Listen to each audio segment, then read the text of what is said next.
Sluit nou gerus aan by kruispad.com se aanlyn erediens.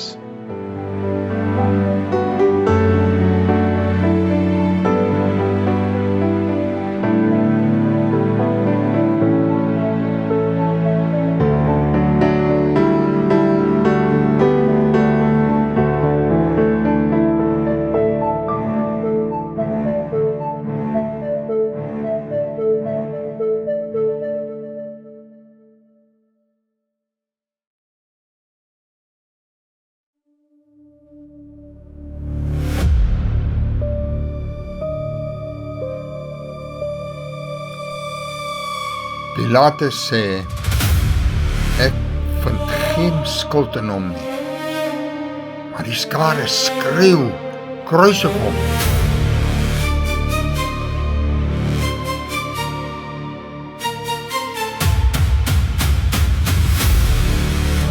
Hulle sit 'n doringkroon op sy kop, slaan hom, spot en pyn.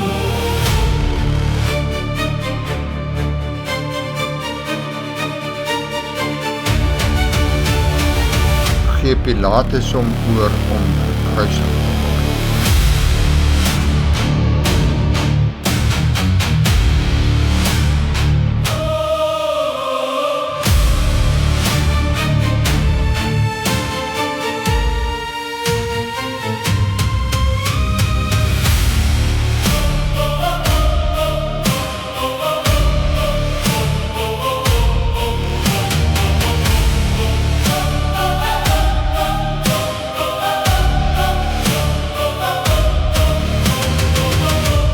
Hy dra self sy kruis uit na Golgotha.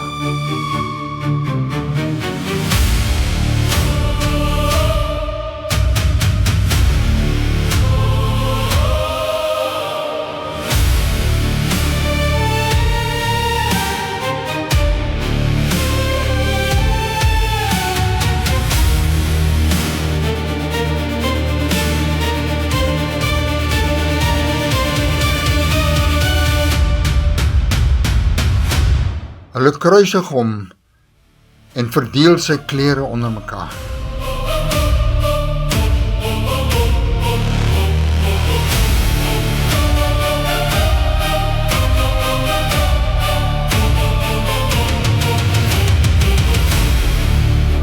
Jesus sê, Vader, vergeef hulle, want hulle weet nie wat hulle doen nie.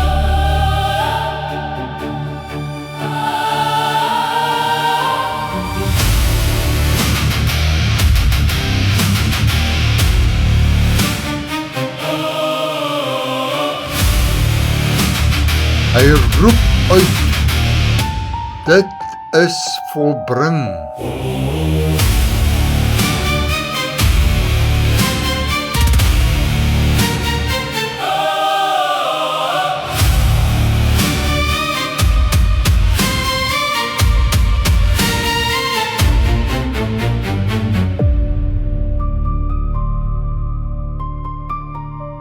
En buig sy hoof.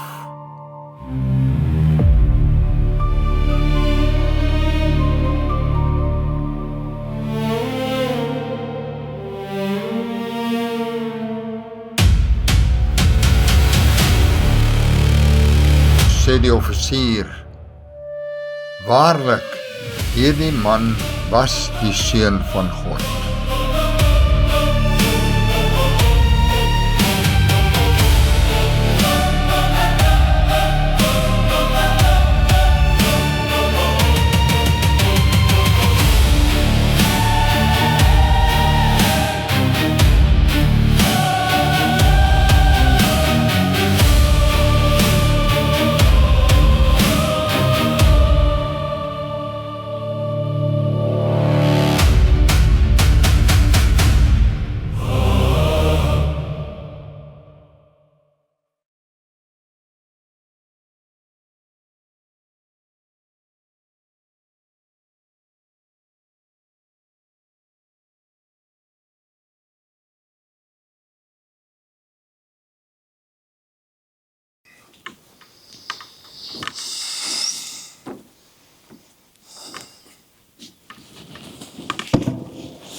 Mense vra my gedurig, hoe kry jy dit reg om hierdie tipe werk elke dag te kan doen?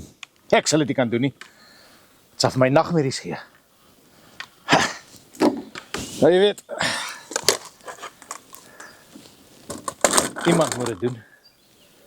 En dis juist omdat ek my werk ernstig opneem en 'n 100% slaagrekord het, dat mense soos hulle wat hierdie tipe vrae vra, rustig in die nag kan slaap.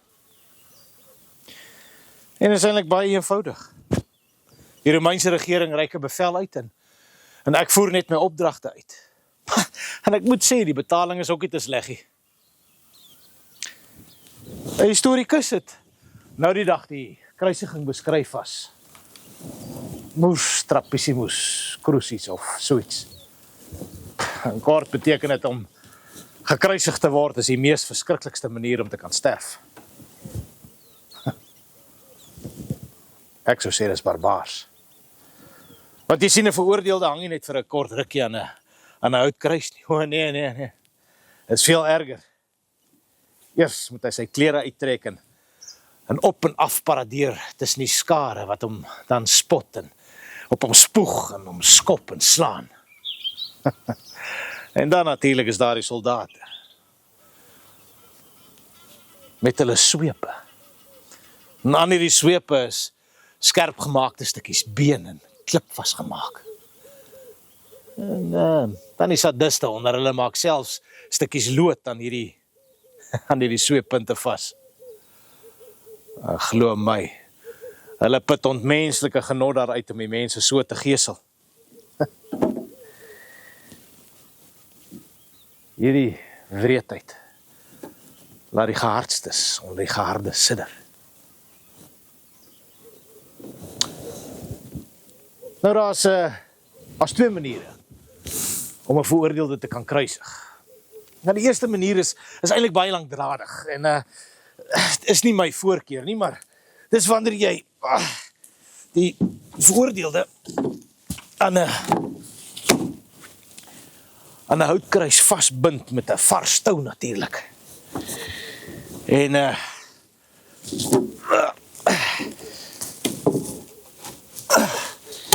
maar dit is 'n langdradige proses, want die dood vat selfs 'n hele paar dae om in te tree. En dit is dalk minder lydend. So ja. Maar soos ek sê, dit is nie my keuse nie.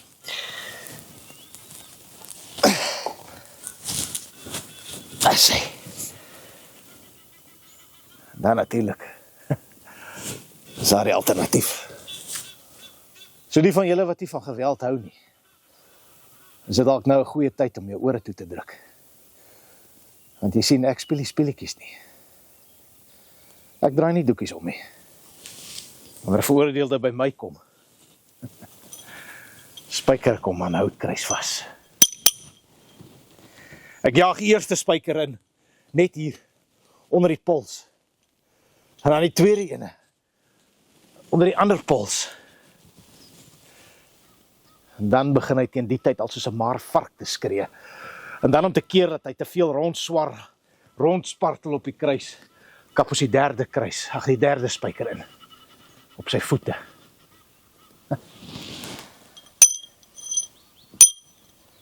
Om gekruisig te word, is barbaars. Maar wie is ek nou om my oordeel te gee? My mening te lig, is tog die Romeinse regering om af te reken, is hulle manier om af te reken met veroordelaars en moordenaars, verkragters. Nee wat, wanneer 'n veroordelaar by my aankom, is sy lot klaar. Nee, moet nie vir my skeef aan kyk nie. Ek is tog nie lid van 'n jury of 'n regter of iets nie. Nee, sy oordeel is klaar gevel. Ek moet net die opdrag uitvoer. Nou verbeel jou morele kommentaar te kan lewer op so iets. Nee. Dit sal nie werk nie, want 'n soldaat met 'n gewete, het sal nou vir jou gemors afgee. Nou Vrydag het soos enige ander dag begin. Ek het reg gemaak om 'n veroordeelde te kruisig. Die mense wat hom vooruitgegaan het vir my kom sê dat sy verhoor 'n absolute klug was. Dat Pontius Pilatus sy hande in onskuld gewas het voor al die mense. En dat hy vir Barnabas die moordenaar vrygelaat het. Nou kyk, ek hou van reg en geregtigheid. Ek hou nie daarvan wat ek gehoor het nie, maar soos ek sê, ek het 'n werk om te doen. Ek het ook gehoor dat sy naam iets soos Jesus was en hy afkomstig was van die streek van Nasaret en dat hy 'n skrynwerker was. En natuurlik uiters ongewild by die regering.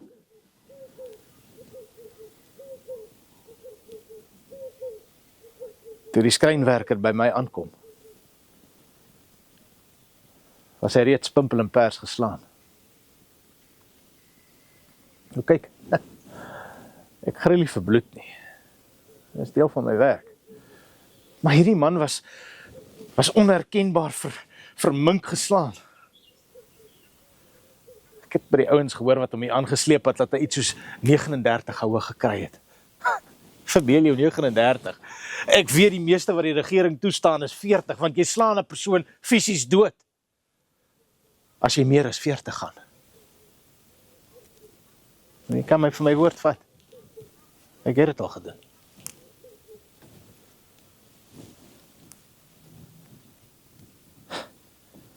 Ek het die skrynwerker gehelp en ek het die kruis vir hom gegee.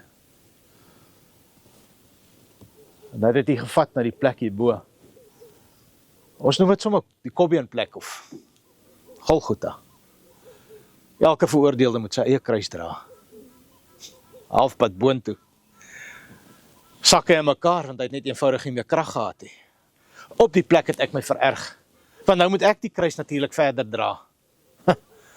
Ek's nie verniet in beheer nie. Hy was 'n snaakse man, hy het nie van hier gelyk nie. Het lyk of hy van Sirene gekom het. Ek het daai man bietjie nader gegryp en vir hom gesê om die kruis verder te dra. Hy wou eers nie, maar ek het hom bietjie oortuig. En ons is hier op, boontoe. Toe ons aan die bokant kom, het ek die skrynwerker laat oop lê op die kruis. Nou, my voorganger het vir my gesê om nooit te luister na wat veroordeelde sê nie. Want hulle begin met jou kop te smokkel.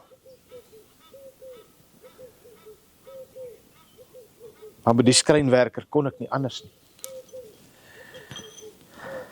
Ek het die eerste spyker gevat. En ek het sy oopgestrekte arms op die balk gehou. En ek het so gou as wat ek kon die spyker ingekap. Soos ek sê, ek het geleer om nie te luister na wat die veroordeelde sê nie, maar hierdie skrynwerker het nie iets gesê nie. Sy stilte het oorverdowend in my ore gegil. Ek het ook geleer om nie oogkontak te maak nie. Ek het onbeweeg en die ander spykers soos gou as wat ek kon ook ingekap.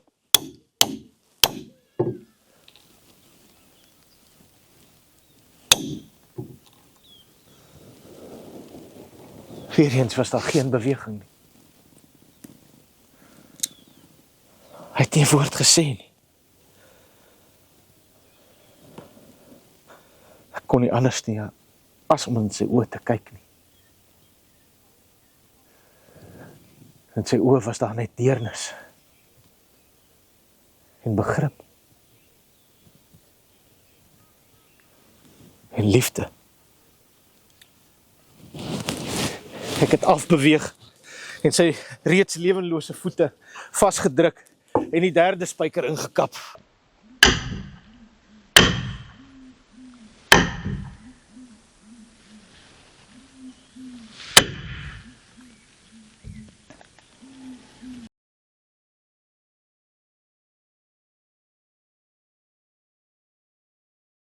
My werk was amper klaar. Een van die ander soldate het nog vinnig 'n bordjie gebring, wat ek ook moes vaskap, voordat ons die kruis lig. Op hierdie bordjie het gestaan: Jesus van Nasaret, koning van die Jode. Dit het ek reg aan die bokant van die kruis vasgeslaan.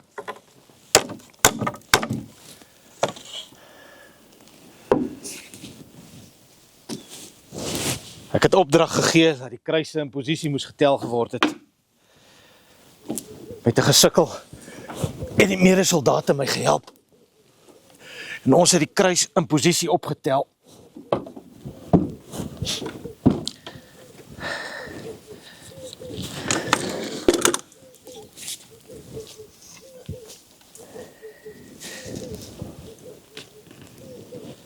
Die ander twee kruise links en regs het ook in plek opgegaan. Die mede-beskuldigdes was ook opgehuis. Die skare het natuurlik nou gejuig en hande geklap, want die werk is dan nou gedoen. En stelselmatig het hulle so stuk beginne wegbeweeg. Want jy sien, nou begin die geroggelgeluide daar van die kruise af. En die gevloek en die geskel. Ek het 'n entjie van die kruise gaan staan, asof ek myself net nie kon wegskeer van dit wat nou hier plaasgevind het nie. Ek het met 'n swaar gemoed daar gestaan, al was my skof al lankal klaar. Maar dit is asof iets my daar gehou het. Toe hoor ek hom sê: Vader, vergeef hulle, want hulle weet nie wat hulle doen nie. Nou kyk, ek kan enigiets hanteer. Maar die onverdiende vergifnis, dit kon ek nie hanteer nie. Ek het aan die eind van die kruis gestaan en ek het hom gehoor met moeite praat met een van die ander veroordelaars. Ek kon nie regtig hoor wat hy vir hom sê nie, maar daar was iets van die paradys en vandag. En ek het vrede waargeneem. Vrede op daai veroordeelde se gesig.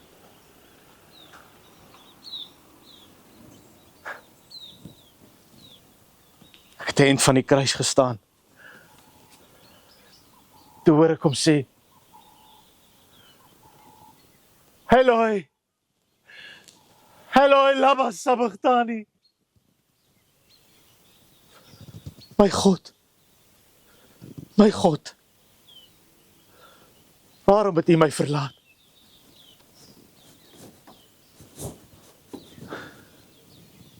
En met sy laaste asem het hy uitgeroep: dit is volbring.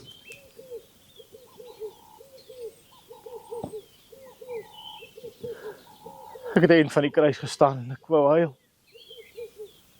Hoekom het hierdie man my so diep getref? Hoekom het sy woorde vir my so diep aangeraak? Was dit hierdie onverdiende vergifnis wat ek beleef het?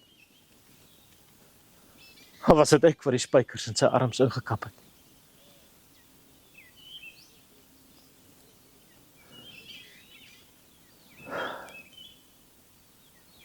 Sy disippels was reg. Hierdie is nie 'n gewone man nie. Hy was die seun van God.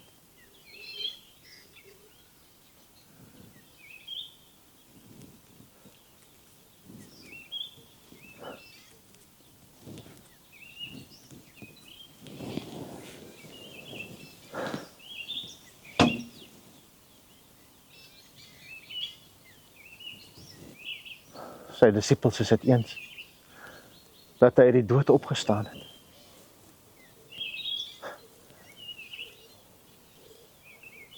graf is leeg. En ek? Waar pas ek in die storie in? Hoeveel vergifnis is daar vir my? Die een wat die seun van die mens doodgemaak het.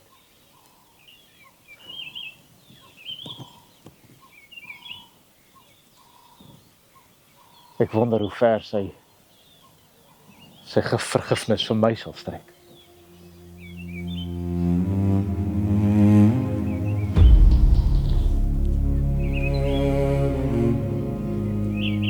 Ek het net my werk gedoen. Bevele uitgevoer sonder om te voel. Nog 'n man, nog 'n kruis, nog 'n dag, nog 'n dood. Ek het nie gevra wie hy is nie. Ek het nie opgekyk in sy oë. Net die spykers, net die hout, net die klank van pyn en bloed. Maar iets was anders daai dag. Iets het my stil gemaak. En toe hoor ek u sê, Vader vergeef hulle. Hoe kan u my sien en nog steeds lief hê? Ek slaan die spykers in, maar u dra my sonde.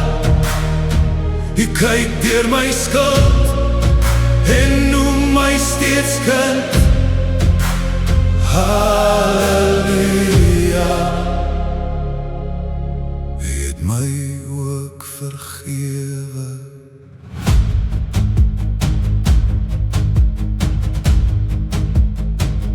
Hy het nie geskree nie.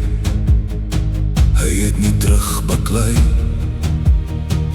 Net stilte, net vrede in die middel van die pyn. Ek het sy oë ontmoet. Geen haat, geen oordeel daar. Net genade wat kyk reg deur wie ek is. En toe breek iets in my wat ek nie kon keer nie. En toe hoor ek u sê, Vader vergeef hulle. Hoe kan u my sien en nog steeds lief hê? Ek slaan die spykers in, maar u dra my sonde. U kyk deur my skuld en noem my steeds kind. Halleluja. U het my ook vergewe. Dit was my hand, dit was my skuld, dit was my sonde. Wat u daar hou, maar dit was u liefde, wat nie wou los nie. Selfs aan die kruis het u my gekies. Was hy net 'n man? Of die seun van God? En nou hoor ek u sê, Vader vergeef hulle. Selfs vir iemand soos ek is daar nog genade. Die graf het gebreek, die dood het verloor. En ek wat omkruisig word niet gebore. Halleluja. Hy het ook vir my opgestaan. Dit is liefde. Dit is ware liefde as in God sy seun kom stuur om te kom sterf aan 'n kruis vir my en vir jou sondes, sodat jy self nie hoef aan 'n kruis te sterf nie. Ek wil jou nooi om saam met my te kom nagmaal gebruik. Nagmaal het Jesus ingestel die dag voordat hy gekruisig is. En hy het gesê, ons moet brood vat. En ons moet die brood breek, en wanneer ons die brood breek, dan moet ons terugdink aan sy liggaam wat aan die kruis gebreek is, sodat ons sondes nie, sodat ons liggame nie hoef gebreek te word nie. Meneer die centurion, jy wonder of daar genoeg genade van God is vir wat jy gedoen het, maar hier is die goeie nuus. Selfs vir jou is sy liggaam gebreek. Kom ons eet dit en ons dink terug aan Jesus se liggaam.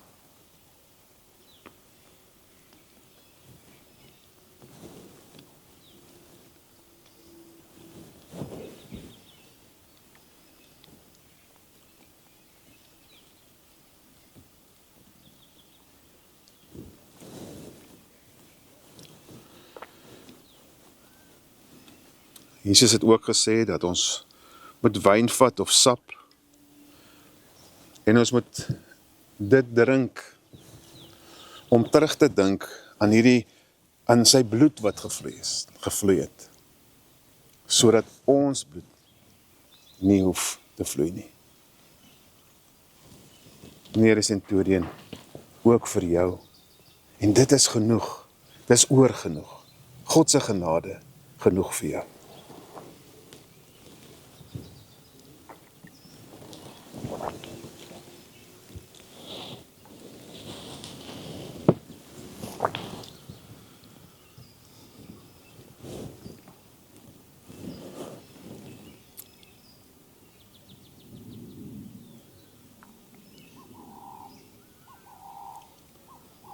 Vader, dankie. Dankie dat